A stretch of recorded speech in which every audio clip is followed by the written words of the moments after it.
Crank up the volume and get ready for real-world bird hunting by listening to the Wingmen podcast by Eastmans. Now your host, Todd Helms.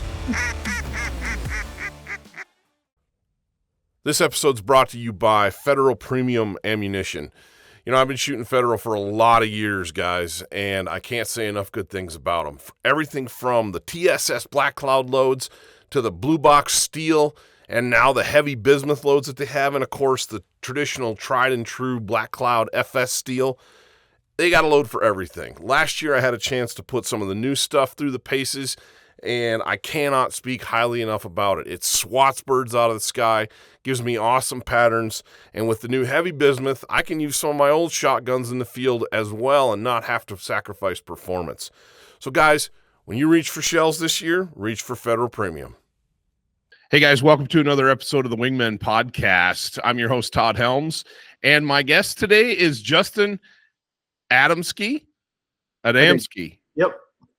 I had it and then I lost it, dude. I apologize. But Justin is the man behind Full Color Waterfowl. Did I get that right? You did. Awesome.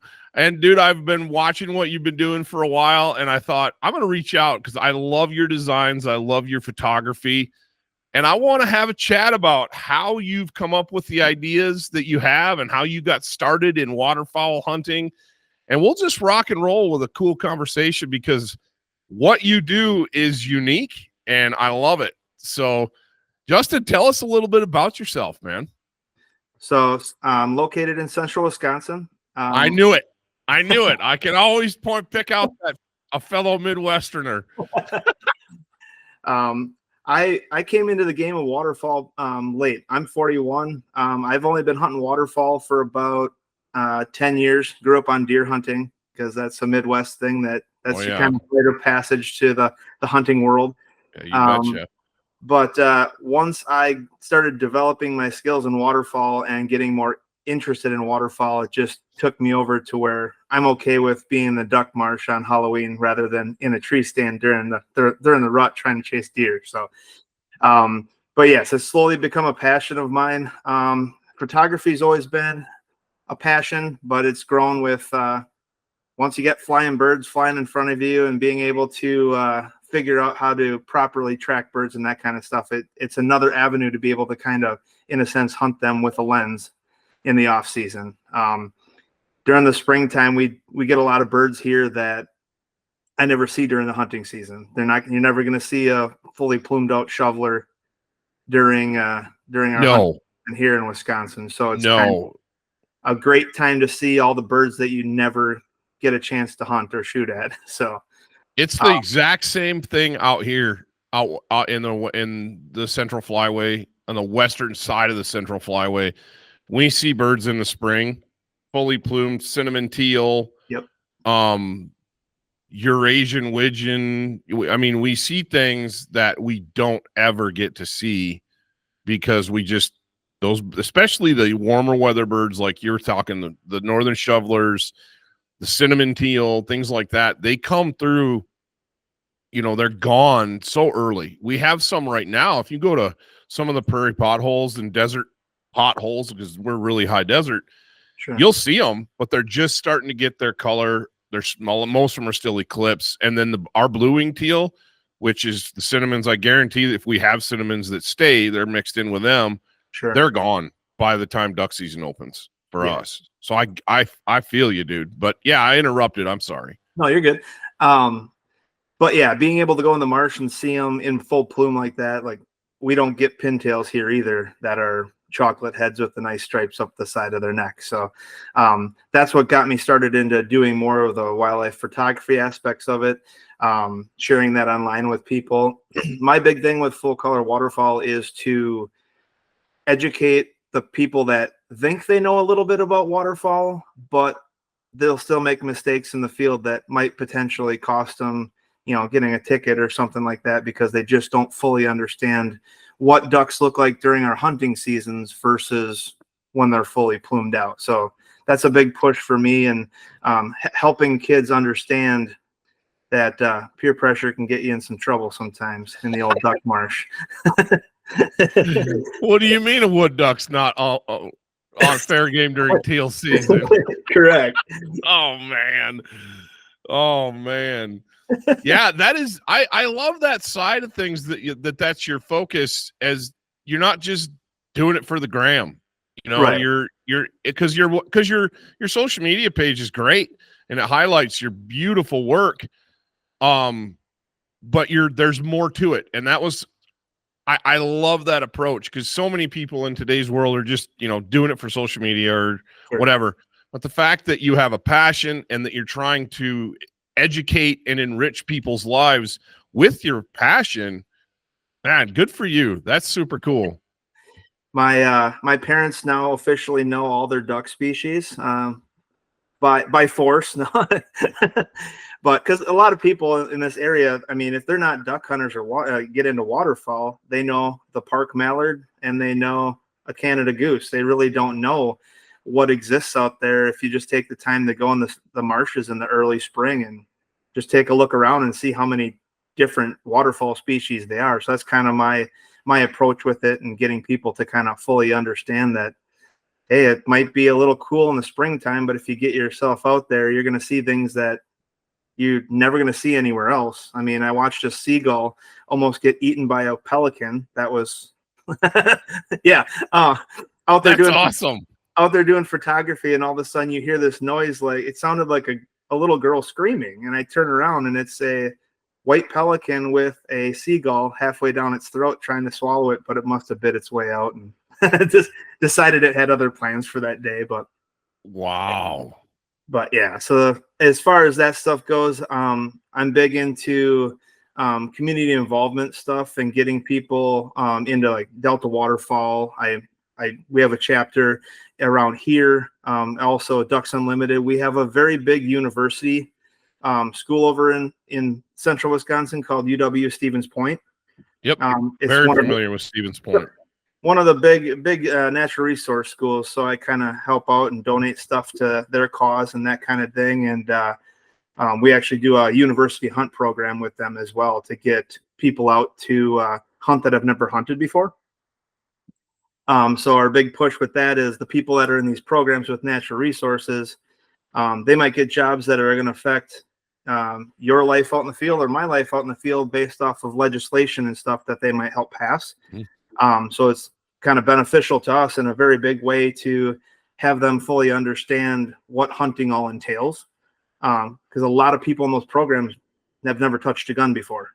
That is a phenomenal point. And in today's climate that surrounds hunting, yep, the BS that they're pushing on biologists and on kids in college that are coming out to be wildlife biologists and work in fish and game agencies is manifesting itself in the garbage that you see happening in Colorado, the mismanagement of wolves in the Great Lakes.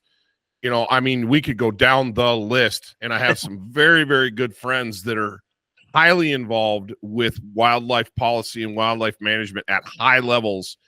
And they all, one in particular, still makes sure that he teaches some wildlife biology classes. And he not just teaches the biology aspect of wildlife management, but he teaches the North American model of wildlife conservation. He makes the kids buy hunting licenses. So they understand funding, the Pittman-Robertson Act, all these different things, because these kids are getting brainwashed by leftist ideology and this Disneyfication of our world, and they come out and they have no real world experience or no frame of reference. Yep. So making sure that we as sportsmen and hunters are involved in that curriculum and in that teaching process is massive, dude. Good for you. That warms my heart, man. That's good for you. I love it. So Stevens Point, you're central Wisconsin. What town are you at? Mosinee. Oh, yeah. Okay.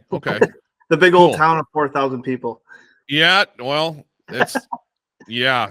No, we do have a quick trip, so that helps. Absolutely. Well, keep going, man. I had to interject there because I'm like, I love that. I love that you're involved, and more of us need to be fighting that frontline battle at the educational level, at the college level. We have to be taking our passion and putting it into education. I honestly believe that we're past the point of needing more hunters. Right. We have lots of hunters. The numbers bear it out. Licensed sales are as high as they've ever been. We have hunters in the field. We need to retain and educate the ones that we have. And I think because our numbers are high, we will continue to recruit numbers. But because of the disparity between rural and urban lifestyles, those numbers are contracted, right? And more people live in cities than live in the country. So it's pretty hard to be a hunter if you live in a city. And we just got to face facts on that one. So we as hunters need to be pushing the right information so people that may never hunt can understand. They can go to the city park in the springtime and they can watch a pelican eat a seagull, and they can identify that it's a white pelican and it's actually native to this country. And this is the type of seagull it was trying to eat. And oh, look, there's a hooded merganser and there's a northern shoveler over there. Dude, I love it. I love it. You got me fired up, Justin. And a lot of so like my purpose of getting involved in the university hunt and getting involved with not only the Delta side of it and the Ducks Unlimited side of it, because they both have, you know, students, Ducks Unlimited as student chapter at UWSP, is in the world and the climate that we're in with hunting, to be able to get into the mindset of college kids that are hunting, and we all kind of know how we were possibly when we were in college.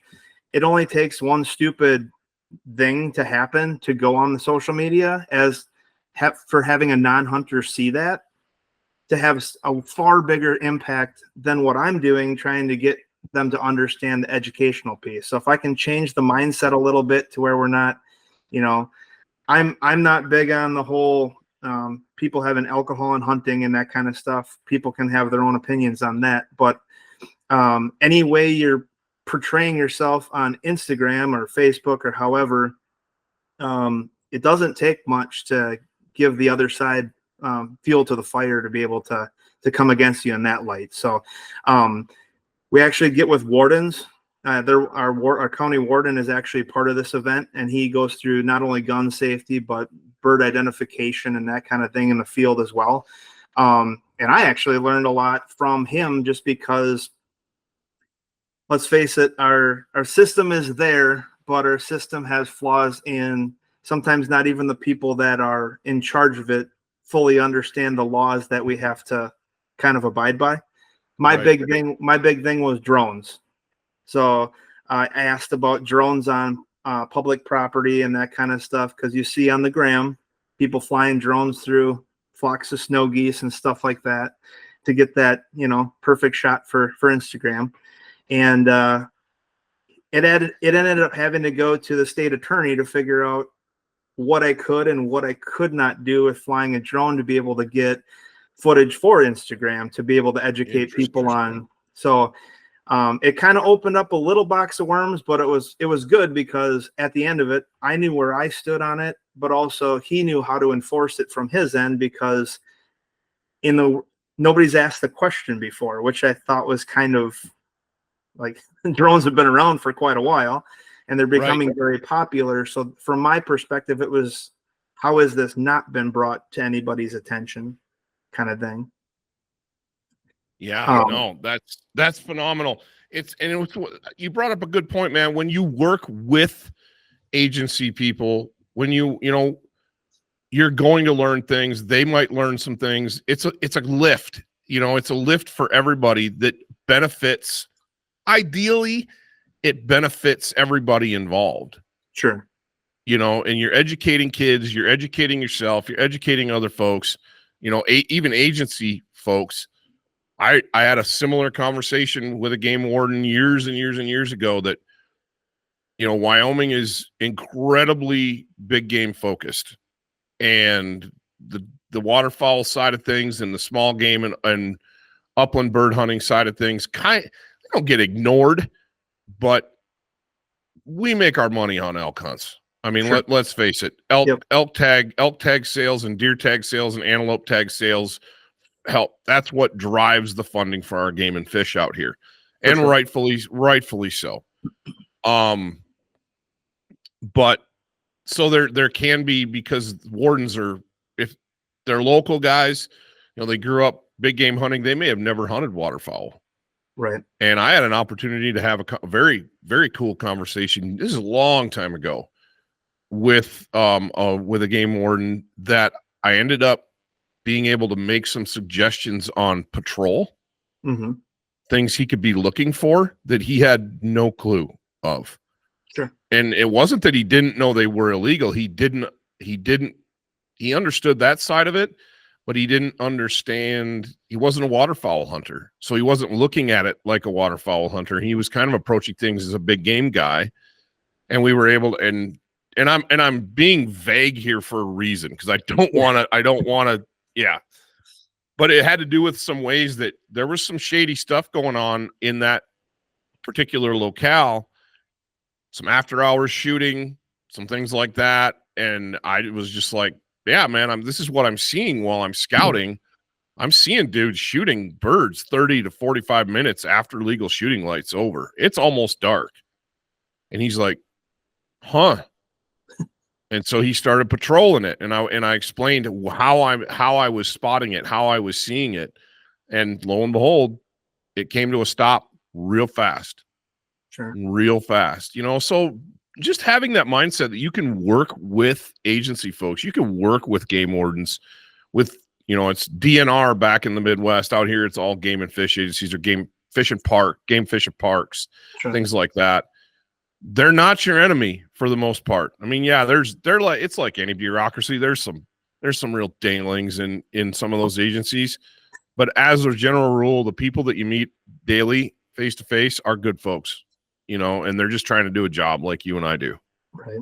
Yeah. There's been times in the marsh for myself. It's, the Mead Wildlife Area is a really large wildlife area over here. It's approximately, I think, 33,000 acres, which in the scheme of Wisconsin, that's big.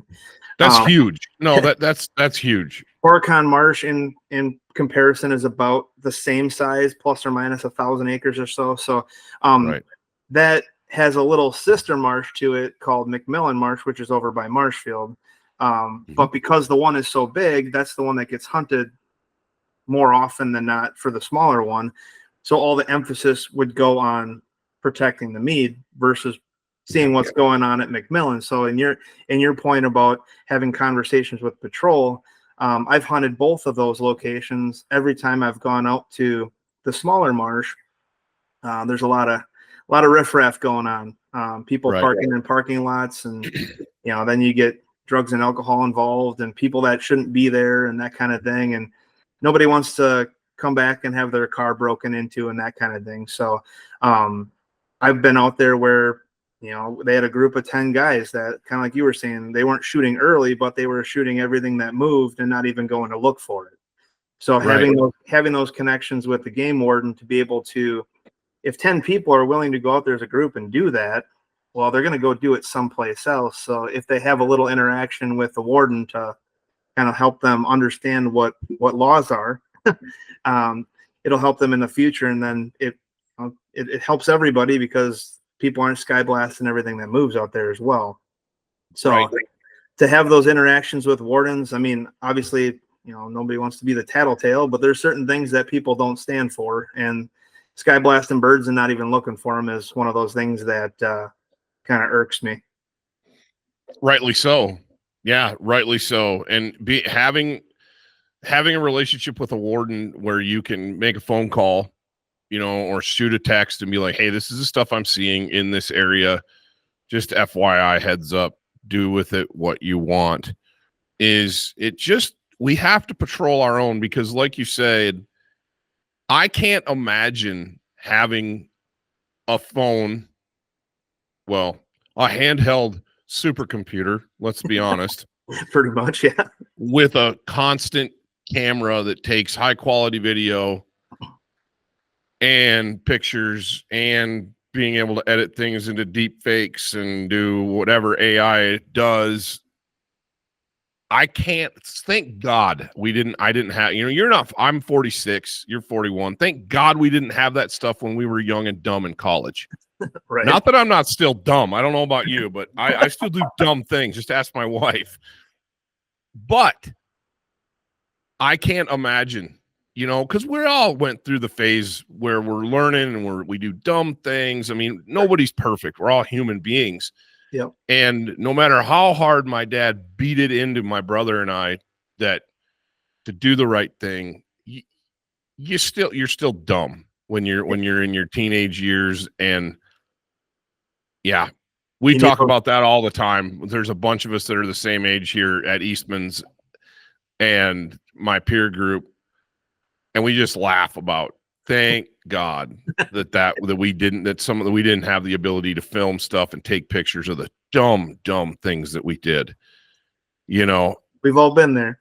Oh my goodness. But to see some of that stuff on Instagram and on social media, I think as a general rule as sportsmen, we are pretty conscientious, but every now and then you see some dumb stuff. The one thing I love about the hunting community, waterfowl especially, is we call that crap out when we see it. We'll see somebody do something dumb and people are like, come on, man, be better. Yeah. I mean, and I'm using very kind words. Right. The comment section in social media obviously gets ugly, but But I think some of that policing needs to happen. It has to take place, because otherwise it's just a circus and it's a free for all, and people are out there doing dumb things for likes, for laughs. For back to the drone thing. I had a person reach out to me on Instagram and be like, hey man, I don't think that's legal what you're doing out there. And I'm like, okay. Let me look into it. I'm pretty sure it is, but I appreciate you bringing it to my attention. And the only thing I really got at the end of all that was, as long as I wasn't hunting with a drone, if a gun was in the blind or anything like that and I had a drone flying, absolutely not. Or if I'm impeding the migration pattern. So if I'm flying right up into flocks or trying to push them to a field and that kind of stuff, you're in the wrong on that kind of stuff. But it opened my eyes to like, okay, well, I feel like I'm doing the right thing, but let me check and verify that I am. Yeah. No, good for you, because a lot of people just be like, whatever, Right. I'm going to do what I want to do. We stopped using drones several years ago. You'll still see some drone footage in the stuff that we produce, but because it was contentious, sure, and because we weren't sure, we just axed it. Yeah. Because for a while there, especially for YouTube production, it was all the rage, man. If you didn't have drone footage, right, you weren't cool, And now it's kind of come full circle where it's useful, and there's times when it adds some things in, but sure, because there's confusion, well, did you film that the same time you were hunting? Did you do that? And it's like, nah, we just don't do it. Yeah. If there's a flyover of an area or a landscape to add context, okay, that's fine. But yeah, it's just better to steer clear some of that stuff, because drones are fun. Oh yeah, and they're a useful tool, but they're like anything. If you use them the wrong way, sure. Well, let's get back to full color waterfowl and the art behind it, because I love that you have a message to go with it. I love that you have a purpose for it, but there's obviously some skill. There's obviously some passion there.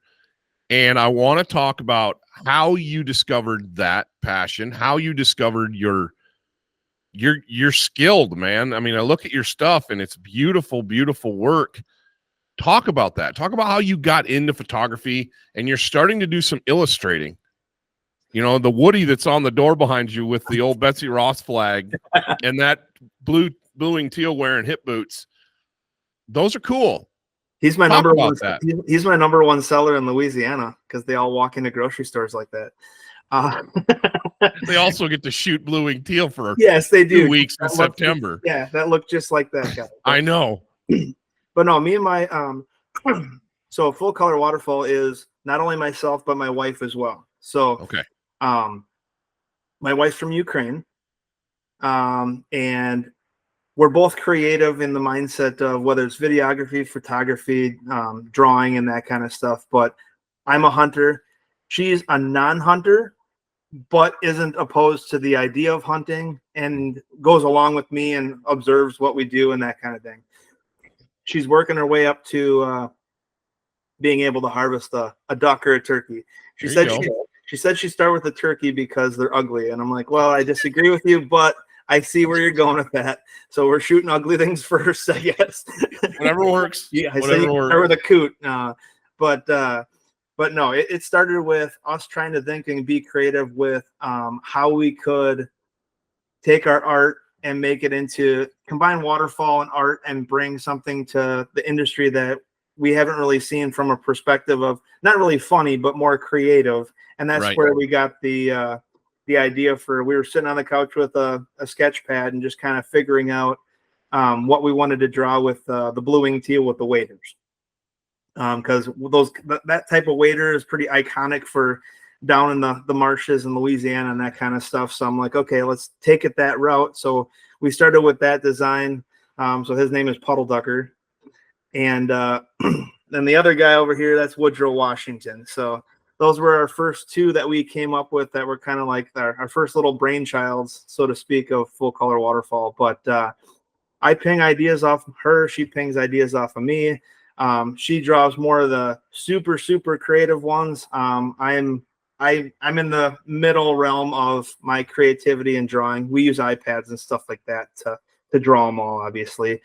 And then she took it a little step further with drawing more of the cartoony style stuff, so we could put it on kids' blankets and stuff like that. With the purpose to we'll have like a Canada goose, a pintail, and a couple other ducks on one style blanket, to where if you're a waterfowler, you can explain those different ducks to your kid so that they, from the word go, they have an understanding of what a wood duck looks like or what a widgeon looks like.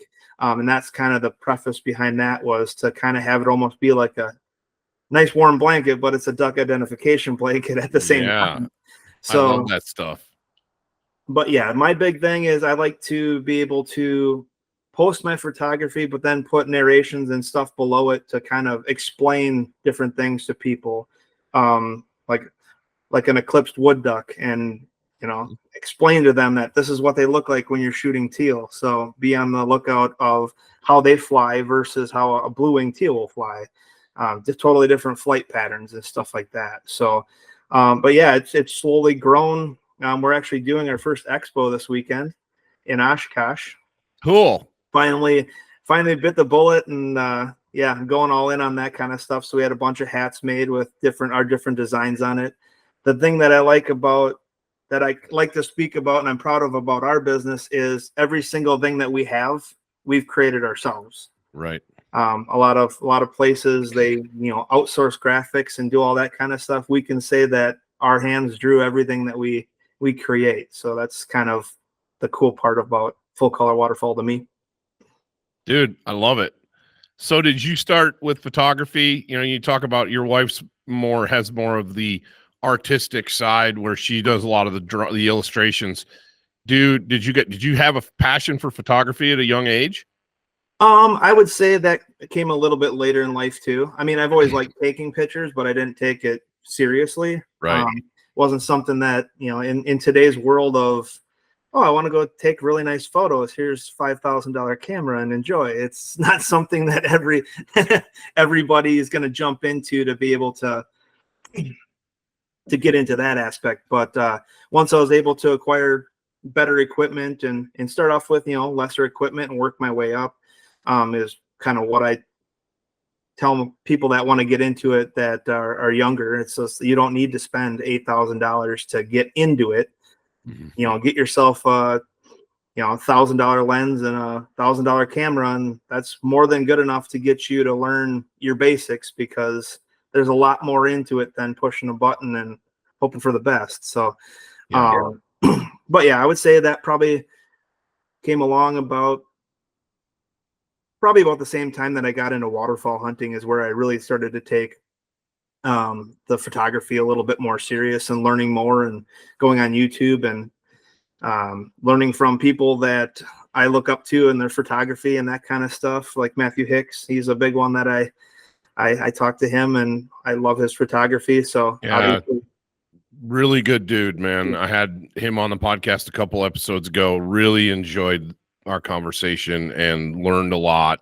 Yeah, he's a good model for sure.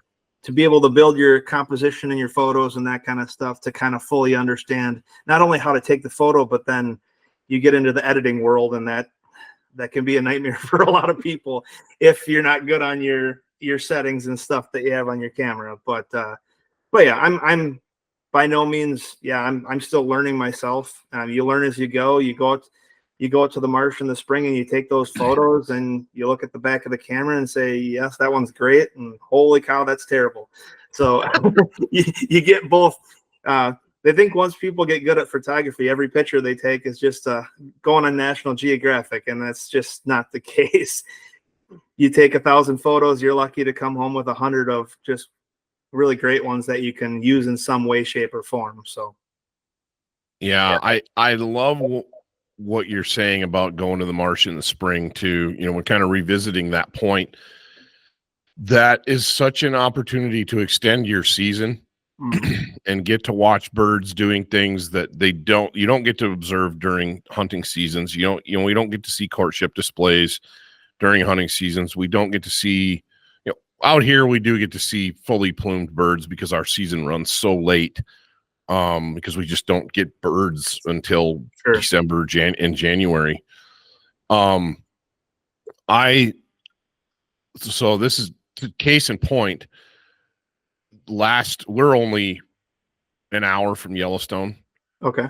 And so last spring, I think it was for my wife's birthday, early May, I loaded the kids up. We always go to the park before the tourist season gets crazy, in early May. But we always go with the idea that, we're going to, we'll go take a picnic and do we've been there 100 times. It's kind of like bison's. When you live here, it's like, okay, yeah, bison, another one, great. But the one thing that the park has, that Yellowstone has, that gets overlooked by an awful lot of folks, is it has it's a breeding ground. The Yellowstone River and a couple of high country creeks in the park holds a large concentration of breeding harlequin ducks. Yep. And they are in full plumage in the spring, obviously. Yep. And there is arguably, I think wood ducks are still prettier, but there's not much prettier than a Drake Harley, And so we went I loaded everybody up. We put I don't have great camera gear, but I have, from the big game side, I have a very good spotter with phone scope or it's a mag view adapter. Sure. And grab the Leupold spotting scope, got the adapter fitted to it, and we went in there, and I knew about where they should be and went there, and they were 200 of them. Sure. Within 25 to 150 yards away in this rapids on this river, and they're sitting on rocks and they're splashing around in pools. So I put my phone on that Leupold spotter, hold it all up, and the kids can just look at the phone on video mode, and it's like they're standing right next to that harlequin drake. And we sat there and watched those birds for probably an hour. Mm-hmm. And of course, anytime you see somebody in Yellowstone with gear out, you're looking like it's a bear. They got a bear. Everybody wants to see a stupid grizzly bear, but that's neither here nor there. Or worse, a wolf. But my kids were totally enthralled with that. Like, we went through the park the rest of the day, and they kept asking, "Can we go back and see the ducks again? Can we go back and see the ducks again?" And if I didn't take the time to do that, and like you didn't take the time to go to the marsh, you wouldn't get to see those things. Right. Because those birds migrate west in the fall. They're probably gone now, I would bet. And they're already out in Puget Sound.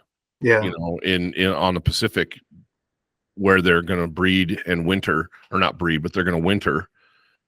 And yeah, it's an incredible thing. Our world is so, man, it's just so cool. I am a devout Christian, so I believe in creation, and the way that I see that creation playing out in the natural world, so amazing. I just love being out in it, getting to see it, getting to participate in it, and it's just awesome.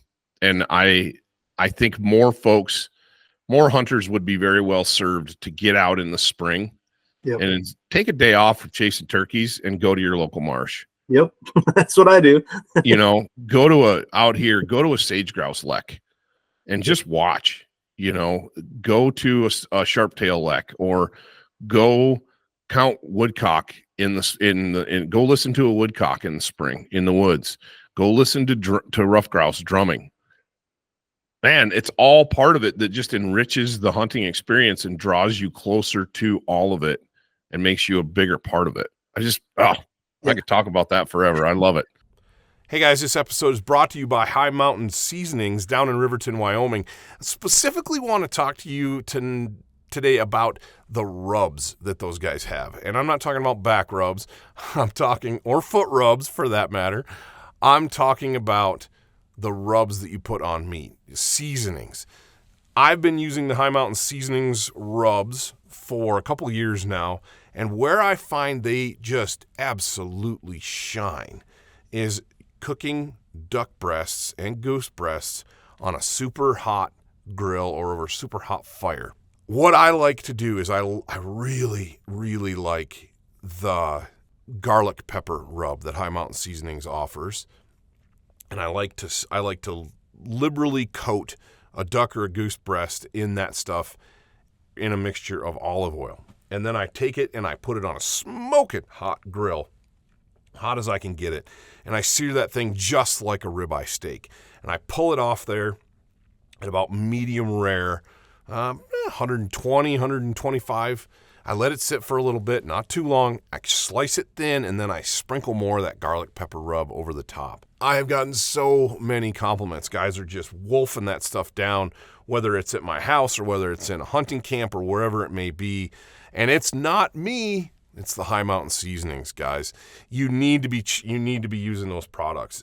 If you're like me and you might be a little bit, uncreative in the kitchen, check out their full lineup of recipes on their website as well.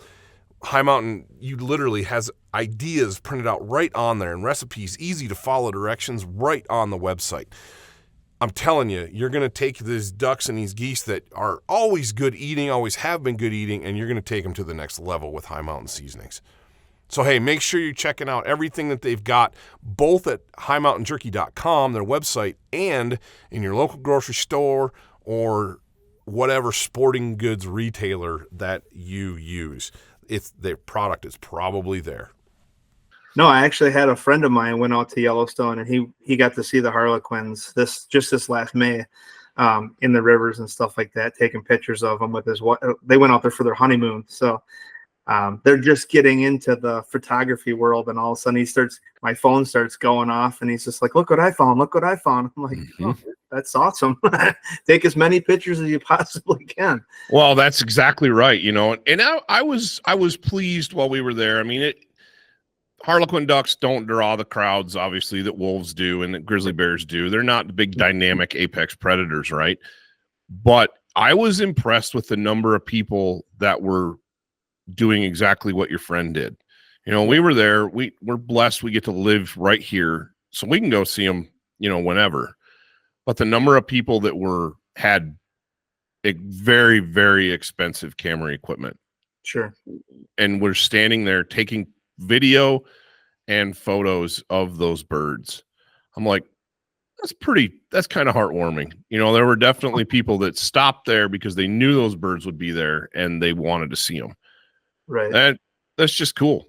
It's just neat. But you said you didn't start out in waterfowling. You were a big game guy. You're a deer hunter, obviously, coming from the upper Midwest myself. growing up in the Upper Peninsula of Michigan, I get it. You know, deer camp was the thing that everybody looked forward to all year long. You know, it seems like Michigan, Wisconsin, Pennsylvania, New York, even Minnesota, deer hunting is life, you know, and it's become more than, it's grown across different states too. But that's kind of the thing that deer hunting was kind of the thing that got everybody into hunting. And then I saw the same thing with friends that would branch out into different things. But you talk about getting into waterfowl at a later time. What drew you to it? I think it was actually, I think turkey hunting is what drew me into duck hunting, because I was never really a turkey hunter either. My parents had acquired a piece of property that they're going to build a cabin on. And when I'd be deer hunting in the morning, I'd hear all these turkeys. And I'm like, okay, well, I have a problem with hearing that and not being able to do something about that. So, decided to go and give it a try with my dad. My dad's like, I want nothing to do with turkeys. And I'm like, just come along with me. So he's like, okay. So we went out and we got a turkey license. We sat and called a group of 3 toms out. They came right up over a crest of a hill, right toward my decoys, sun on the backs, shining right through their fans, gobbling their heads off. It was like, this was pre me getting into videography and photography and stuff. So it's just like, looking back at it now, I'm like, it was a great experience with my dad, but it's like, dang, I wish I had that on video, because it was really cool. I have a story to add to that, but I'll wait for you to finish. But yeah, so then the turkey came up and came right up behind my decoys. Dad got to shoot one, and I've hunted turkeys for the last 15 years with my dad. He hasn't missed a single turkey hunt after that. Funny how that works. Yep, and we've been very successful on that piece of property. I think we've shot 20 some turkeys in 12 years off of 140 acre piece. So he's wow. It's very it's almost like get in the blind, put the decoys out, and give it 20 minutes, and then you're walking back for coffee. It's kind of, we got it down to a science out there. But being able to watch birds work in the field and do that kind of stuff, then that just got me more interested in getting into going after grouse and going after woodcocks. And then I'm like, okay, I need to get into this waterfowl stuff and see what that's about. And did it the hard way when we started off. We went to a piece of public land that was really hard to get to. So what better to get than a 17-foot aluminum canoe that you can drag everywhere? Perfect. And hoof it through everything and try to get away from people. So my big thing is I want to go where people aren't. So, well, sometimes that means you're kayaking or canoeing and dragging a boat a couple hundred yards to get to the next pond. So kind of how I got my start doing it with one of my buddies. And we just learned as we went. Looking back at it, we were really bad at the beginning, but that's okay. We still shot ducks. And you quickly learn what to call and what not to call when things are coming in, how to set up decoys and all that kind of thing. And then it kind of took off, and then got to the point where turkeys and ducks trumped deer for me, and I'm okay with that. And now I'm going to different areas in different states, chasing snow geese and all that other stuff to be able to kind of go after different species. I applied for a North Carolina swan tag to try to check that off the list. I hope it works out for you. But the nice thing about social media for me is I don't use social media for the stance of necessarily growing it. The amount of people that I've met in the waterfowl community, that whether it's they're teaching you stuff or you're helping them, or they want to reach out for designs. I mean, it goes full circle from it's a business thing. I'm meeting a lot of friends through social media that I can, hey, if I get this swan tag, am I crashing on your couch? You betcha. You come down here and you got a couch and a hunt. I'll even help find one for you. So, but that to me is what I've liked about the waterfowl community. Deer hunting's deer hunting. Everybody kind of has, around here at least anyway, everybody's got their little group. It's very family, traditional mindset behind a lot of it, whether it's private land or public, the same people going up. But Waterfowl just seems like if you can get into little groups or say, hey, I'm going through North Dakota. Oh, we're out here right now. Okay. You want a +1? Absolutely. Come on down. So that's kind of what it's opened up for me as far as meeting more like-minded people that are not only doing the hunting, but they're also doing the videography, the photography, and helps push yourself to get better in that respect too. Oh, I love it. I love it. And that resonates on so many levels because, coming from the same geographic area, it was the same, growing up, and we were raised up as bird hunters. Dad obviously hunted deer. We had part of a deer camp, that whole thing. And it's fun and it's enjoyable, but deer season's short. Yeah. Even if you extend it with a bow in your hand, it's still only a few weeks out of the year. Yeah. Where, we would start hunting birds September 15th until then. We got the early goose season in Michigan, and it would start September 1st, and we could hunt all the way into almost January. Yeah. And it just was, it was just something that it extended the time in the woods. You weren't out there just for 2 weeks trying to shoot deer. And then turkeys are a whole nother ball of wax. You talk about not filming that hunt with your dad. I had both of my daughters, my oldest, who just turned 9 in May, and my middle, who turned 7 in August, a couple weeks ago, both shot their first turkeys last spring. Nice. And the 7-year-old, she was 6 at the time. That was not planned. That was one of those deals where it was kind of like an opportunity arose, and I wasn't planning on that. And she showed me that she could shoot the 410 accurately. I was like, oh, let's give it a try, And I purposely did not film either of those hunts. And for you guys listening to this, by watching our YouTube stuff, that family is huge for me. And I have my kids involved in what I do all the time. And I did not film those hunts on purpose because sometimes the camera gets in the way of the moment. And I didn't want to be focused on filming and not focused on my kids and being in the moment.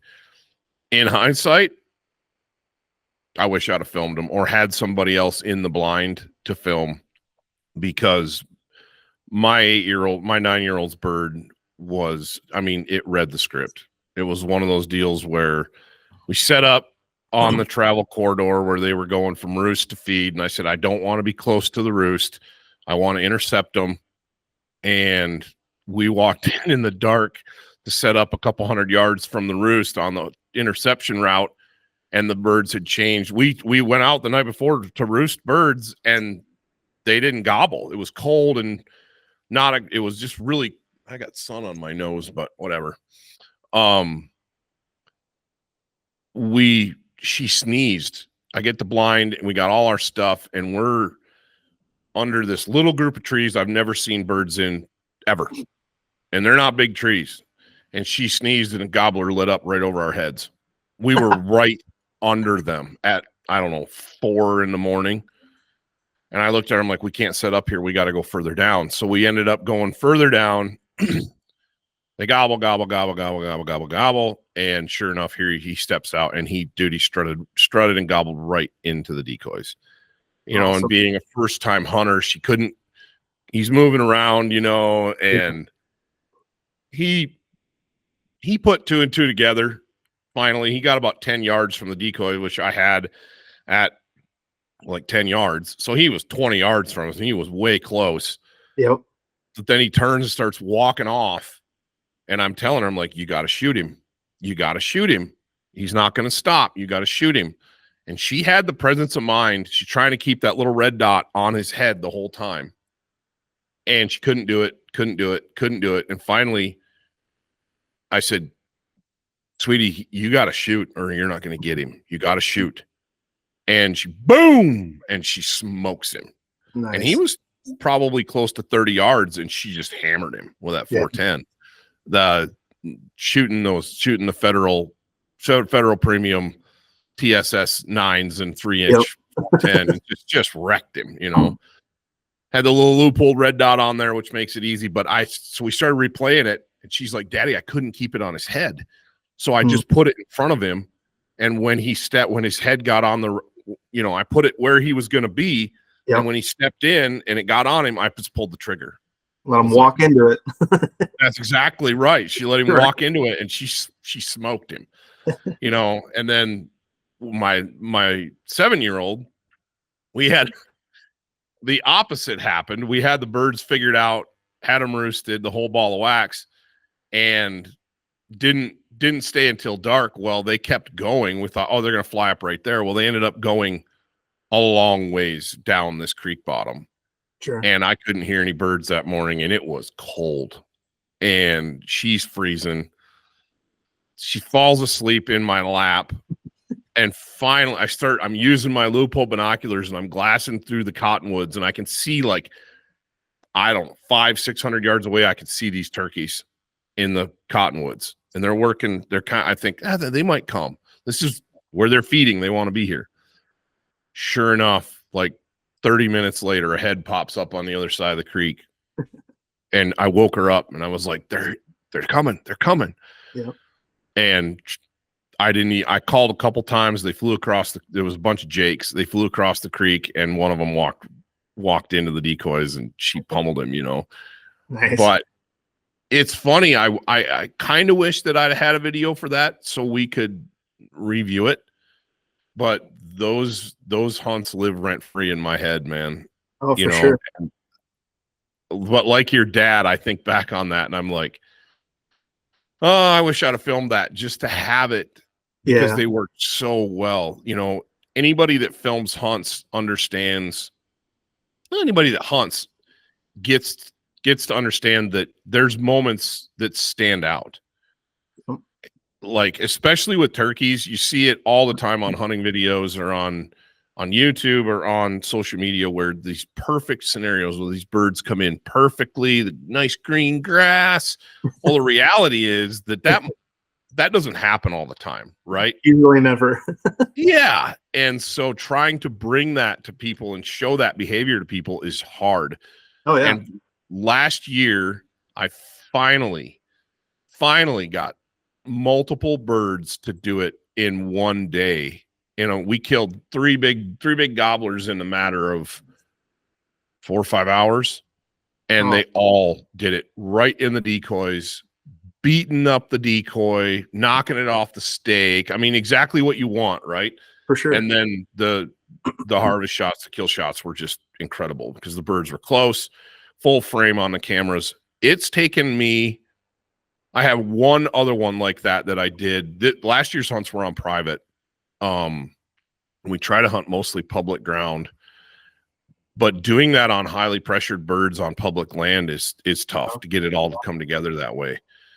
And I'd only filmed one, what I would consider really cool turkey scene in 6 years of filming turkey hunts, 5 years of filming turkey hunts until last year. And we came home with all that footage, and I was like, this is what I've been trying to get forever. And we finally got it. So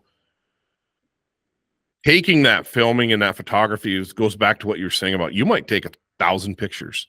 Yep.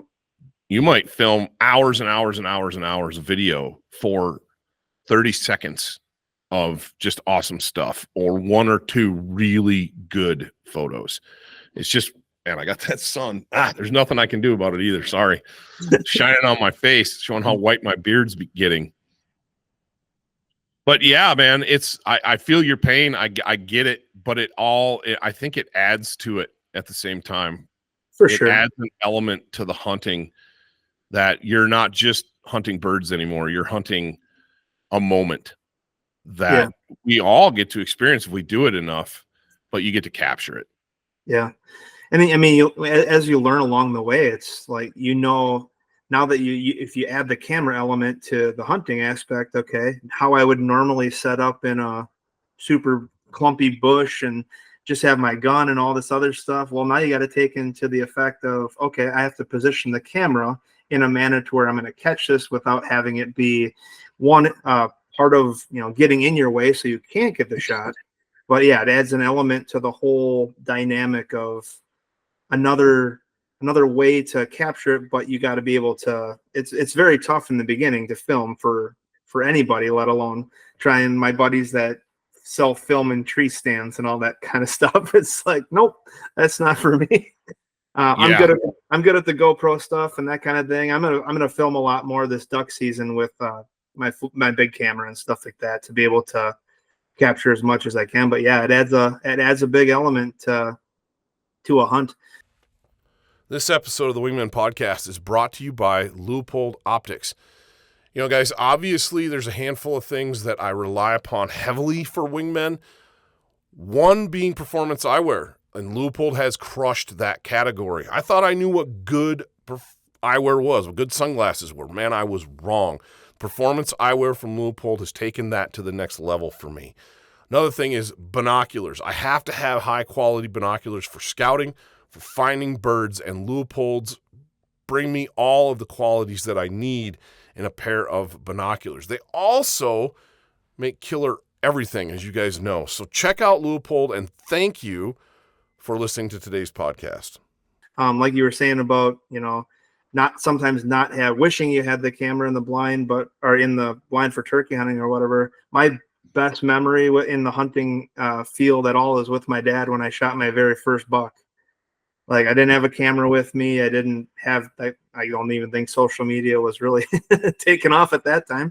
But yeah, I don't need that video of that to remember it right up here for the rest of your life, because yeah, I've never received a bigger hug and been from my father, coming up on public land and you shoot a big old swamp donkey that you didn't even think was there.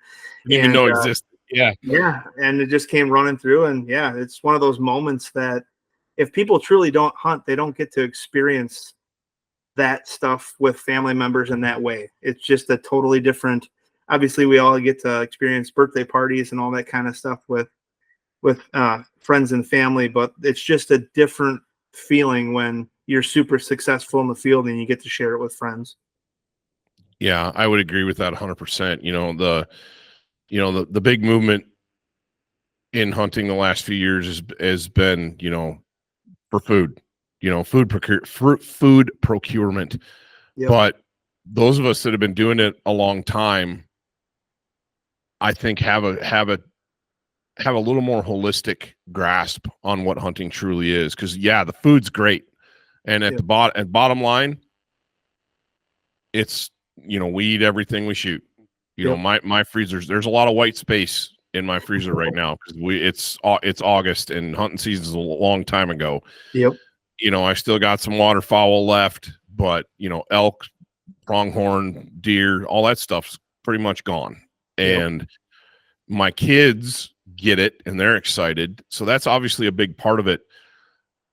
But that meat goes so fast. You eat it up and it's gone. Yep. And it's obviously a big part of why we do what we do, but there's so much more to hunting than just food procurement. Oh, for sure. It's the memories you make with family and friends out there. It's the sunrises and sunsets you get to see. It's rambling around in lonely lands that are wide open and being a part of that nature and getting to see all that stuff. And then it's going to the marsh in the spring and watching birds. It's all part of it. And the food's great. It's a huge part of it. Obviously it's important, but there's more nourishment to be gotten out of hunting than just what you're putting in your mouth. Oh, for sure. Yeah. Going out to Nebraska and sitting on a cactus you didn't know existed and watching your friend laugh at you violently, that kind of stuff. Yeah, that's memories that, obviously it had nothing to do with the hunt other than the fact that I had to pick stuff out of my rump.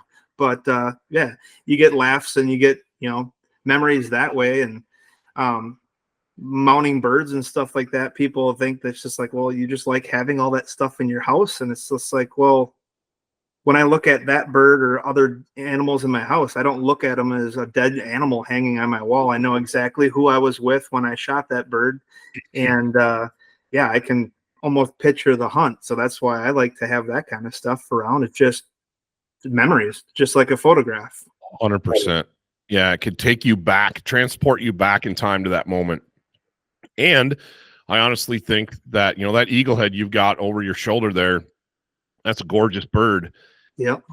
And you're doing that animal, you're paying such respect to that animal when you do spend the money to have it mounted and you are displaying it. It was birds, especially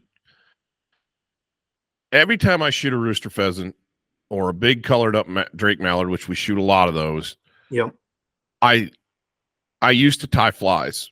Like that was, I tied a lot of flies and I would save tons and tons of feathers, and life gets busy and things have, priorities change. And so I don't tie many flies anymore, but I always save my pheasant carcasses and any, really good looking specimens of ducks. I don't mount a lot of stuff, but I try to make sure that the friends that I have or the people I know who do tie flies or do art with feather, feather art, I give that stuff to them because it's like I'm looking at this creation and it's stunning. Yep. Just stunning. The more you turn it over in the light and look at the different shades and hues and how the light reflects off different colors. Wow. And I eat that bird, obviously, and we enjoy it. But then the carcass goes in the trash. The feathers get thrown away. And I'm like, man, there's so much more to it than that.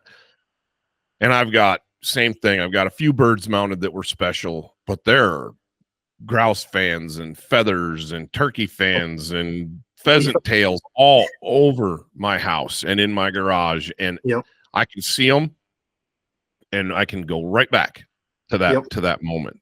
It was a big deal for my girls to shoot those turkeys last spring. And the bird that my oldest daughter killed was, he was a fighter. He was beat up. He did not have a visible beard. He had a little bump. And he comes walking in and he is thundering. And I'd watched this bird for 2 weeks. Sure. And I'm looking at him through the Leupold spotter and Leupold binos, and I can't, just quick glance, I can't put a beard on him. Sure. And finally I look and I'm like, okay, there's a beard there, but it was about half an inch long. And what had happened, a little nub of a beard. He's a mature turkey that obviously got beard rot, but he was a fighting machine. Yep. And I think between the combination of beard rot and him fighting so much that he lost what little beard that he had left. For sure. And I finally, like I said, because in Wyoming, a turkey has to have a beard to be legal. Here too. And during the spring season. Okay. And I'm like, I got to make sure. I know that's a mature bird. He's got a full fan. He's aggressive. I know that's a mature turkey, but he's got to have a beard. And I looked and looked and looked and looked and looked, and it took me dialing into 45 power on my Leupold spotter to be able to see that little tiny stump of a beard. And I'm like, okay, he's got a beard. I know that's not some weird genetic freak of a turkey. He actually has a beard. He's a legal bird. And then she took him. Well, there's nothing to put on the plaque. It's like half an inch of a nub. So she kept it, but I made a point to put their fans on to mount their first fans. Sure. We cleaned them up. We mounted those birds, and his fan is so beat up from fighting so much. He was beat up. And then the Jake that my middle daughter killed, it's a Jake fan. It's not full, but it was a huge deal for her. So in their bedroom, they each over their beds, they each have those turkey fans. And every now and then they'll look up and they'll see me looking at them and they'll start talking about those hunts. Yeah. And there's no turkey meat left in the freezer. That was gone within days after we shot those turkeys, But the fan's there, that taxidermy's there, and they can look at those birds and they can remember it. Yep. Yeah. It's just, I'm not a big upland bird guy, but we went out to North Dakota and we were duck hunting, but then we also bought our pheasant license as well. So shot a few pheasants to eat and stuff. And I couldn't take myself to just take a beautiful pheasant. And so I saved the carcass and then got home and did some of that, wall art out of it. Yes. where you glue the feathers down, and kind of figured out how to do that. So I have a couple of those that I did in triangular, square frames that I turned sideways. Right. And so I can display them in the basement and have that memory of going and doing that out there without having to just chuck them in the garbage. But yeah, I am with you 100%, where I'm like, yeah, we're going to enjoy these birds on the table, obviously, because they're great table fare, but there's, yeah, you feel guilty and turkeys are the same way, dude. There's so many beautiful feathers on a turkey, yeah, that it's like, oh man, but I don't have a mounted turkey. I've never shot one that I was like, I got to mount this bird. Yep. But I keep fans, I keep feathers. There's feathers tucked in empty hulls. There's beards and spurs, I guess you could call those trophies, and in that sense of the word, I think that collecting the trophy as well as the meat just shows the love and appreciation for that animal 100%. as much or more than what you make out of the meat, Yep. Yeah, that's super cool. Yeah, I love getting on with guys like you, and there's taxidermy in the background. There's mounted birds. If you guys listen to this, I've had Ryan Bassham on several times, and he's got the Road to 100 that he's working on. That's his project. But whenever I have Ryan on, that dude has a studio. He has more mounted birds and other stuff in his studio. Like, you can't fit anything else on the walls. It is phenomenal. Ramsey Russell's another one, dude. He's a good guy. His bird room, oh my gosh. It's just cool. You get to see guys like that have taken all different kinds of birds, and they're still captivated by those birds. Yep. They're still in love. Yep, and they're willing to teach people about them and the whole aspect behind it as well. So it's like you can just tell that they have the two gentlemen you mentioned. They just have a love and a passion for it, and they'll always have that. Pretty cool. Oh yeah, and I think that sparks passion in other people. Like, it goes back to your mission and what you're doing with Full Color Waterfowl. You're trying to spark passion into people and help teach them about, taxidermy is great for memories and things like that for the people that were involved in it. But more than that, it can teach. Photographs can teach. Art can teach. And it teaches not just an appreciation for it, but like right down to identification. Yep. It's got to the point where my kids can spot birds flying and tell me what they are. Oh yeah. Those are mallards. Those are mallards, Dad. Oh, that one looks different. What's that? Oh, I think that's a gadwall, or, oh, that was smaller and faster. That's a widgeon, Yep. My wife's looking at me going, you have corrupted our children. I'm like, no, I've enriched their lives. Come on now. Right. Exactly. That's what that is. No, my mom is big into lake and swan. So in the springtime, we get the one Mead Wildlife area. It just fills up. This year there was probably 2,500 to 3,000 trumpeters out there. And she went out there and took my aunt out there, and she's my mom's to the point where she understands, she can hear them, and she's like, "Oh, you got to go out there and do some more photography. I heard pintails out there," and I'm like, the fact that what you were hearing makes my heart smile. Yeah, absolutely, man, absolutely. That's so awesome. Yeah, it's. And I don't care where you live, we happen to be here in my corner of the world where we are blessed to live around all different kinds of animals. We see grizzly bears regularly. We're constantly seeing, obviously, pronghorn and mule deer and elk and all the big stuff, right? But it's the smaller stuff where we'll go out, walk through the sagebrush, and the kids are like, "Daddy, what kind of bird is that?" "Oh, that's a sage thrasher," or it's just an appreciation for the natural world that I think it makes them better human beings. I honestly do.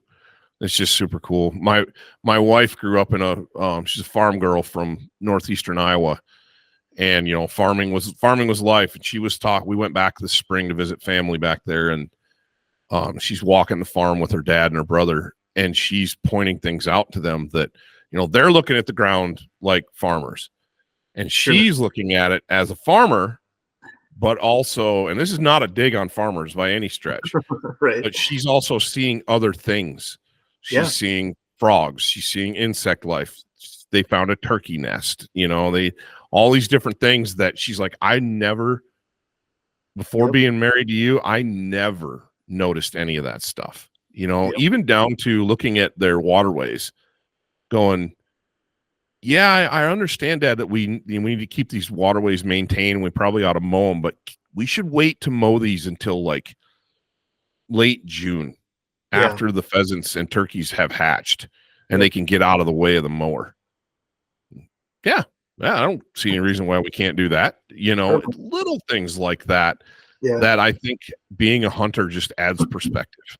Oh, for sure. I'll take people out to the marsh with me to do photography, like new photographers and stuff like that. And they get out of the car and they just want to go guns blazing 100 miles an hour down these trails. And it's like, okay, time out, slow down a little bit, take your time. You'll see more things. And then lo and behold, you slow down and like you're saying, you see frogs, you see bird nests, you see turtles. We get lots of snapping turtles here. So you get to see them destroying the dikes and kick the holes back full and all that kind of stuff to help out so the dikes don't wash out. But yeah, if you go in a wildlife area and just, mind you, if you're not going to get lifted off the ground by mosquitoes, take your time and you walk through the woods and you walk through some of these trails, you'll see stuff. Yeah, I still go out there with all the knowledge that I have with birds and stuff, and all of a sudden you'll be taking a photograph of a little tiny songbird. You turn to the other side and see a little songbird you've never seen before, and now I got to go home and research what the heck I just saw. But yeah, those little areas like that just never cease to amaze me on what you could be walking down. We were walking down a dike one day, water on both sides. And all of a sudden on the other side of the dike, here comes a little baby fawn just running right at us. He had nowhere to go. He was looking so we just hid in the weeds so that he could get by, so he could figure out where mom went. But you just never know what you're going to run into out there, which is pretty awesome if people actually take the time and go out there and not only utilize those areas, but take care of them and protect them too. Yeah, I think that speaks so much to life. I saw a quote, one of my favorite quotes about taking your time in nature is from John Muir. And he said, I don't hike. I actually despise the idea of hiking. One should saunter in the mountains. You could say the same thing if you're in the woods, wherever, you should saunter slow. It's taking in sights, sounds, the experience of all of it. Because we get so programmed in our busy worlds that we're flying through life. We're flying through our daily activities, doing a million different things. And that, unfortunately, we have a hard time unplugging that. And when we're in the woods, when we're in the mountains, when we're in the marsh, just slow down, take your time, and just enjoy what's around you. Yeah, you're spot on with that, whether it's you go for a walk and even a walk in the evening, man, just chill, take your time, soak it all up and enjoy it. Cause you never know what you're going to see. We've had this year in particular. I live on the edge of town in an older subdivision. So there's a bunch of mature trees in that subdivision, which trees are a big deal in my part of Wyoming. That's unless you go to the mountains, there's not a lot of trees. Right. And so, we've had all kinds of different songbirds in this year more than others, but we had, a family of eastern kingbirds. Oh. And they are the most interesting little bird. They're not very big, but they are aggressive insect eaters. Yep. We get a lot of them here. Yeah. I bet you do. But we had one that nested in one of the low branches of the big cottonwood in our backyard. So we could watch every day from even when we get our afternoon thunderstorms, the wind comes up and they're riding it out in that bough, shaking. My kids got so much enjoyment. We all did out of watching those birds swoop in and get insects and stuff right out of the air. And they kept tabs on them right down to my oldest comes running in. She's like, Daddy, one of the little kingbirds fell out of the nest. And, it was and I have my two Labradors in the backyard that if a bird hits the ground, they're on it, Anyway, we go over there, and there's this little tiny kingbird the size of a golf ball. Yeah. Can't fly, starting to get flight feathers, but can't fly yet. And we're over there looking at it. And I said, you just pick it up real gentle and put it in the garden. We have a garden that rings the whole backyard. It's about 3 feet wide and it's fenced. And I said, just reach over and put it in there, because it was right by the edge. And I was like, that way it's kind of safe in there and the parents will know where it is. Well, my young lab runs over like, what are you guys doing? And he sees that bird and he didn't eat it. He didn't kill it, but he picked it up and it's gone. I mean, it is in his mouth, gone. And I'm like, Hondo, no, give. And he spits it out super gentle in the palm of my hand. They're like not a feather out of place on this little baby bird, right? So I handed it to one of my kids. They walked over and they put it in the garden, and they got to watch those kingbird. And it was interesting. It wasn't just the mom. There was obviously a male and a female taking care of those chicks. And there was still a baby up in the nest, but they fed that little guy in that garden. And then one day they're like, he's gone. And all of a sudden there's 4 kingbirds in the backyard. And I'm like, he can fly now. I was like, he can fly. But they would come down every day and one would feed in the nest, the other one would feed on the ground, or vice versa. Sure. It's just little things like that, man. Sure. Yeah. That's what life's all about. Absolutely. I appreciate it. Well, Justin, I really, really have enjoyed our conversation, and I appreciate you taking the time to sit down and record a podcast with me. You guys listening to this, check out Full Color Waterfowl on Instagram. You have a Facebook page too, right? Yep, we do. Yep.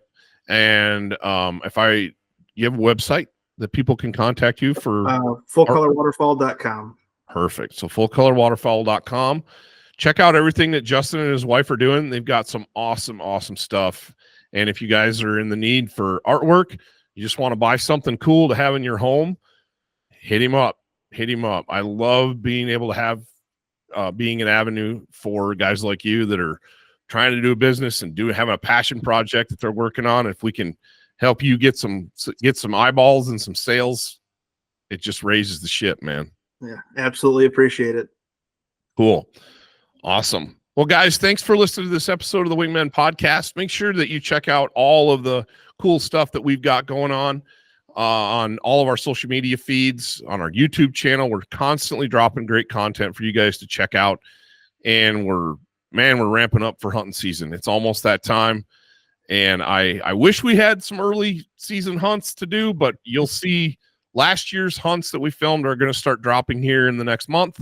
And so those will be fresh on the YouTube channel to check out, but we're bringing you lots of dog training content right now, and lots more great guests just like Justin at Full Color Waterfowl. So check us out, subscribe, leave us a review. And until next time, guys, we'll see you in the field.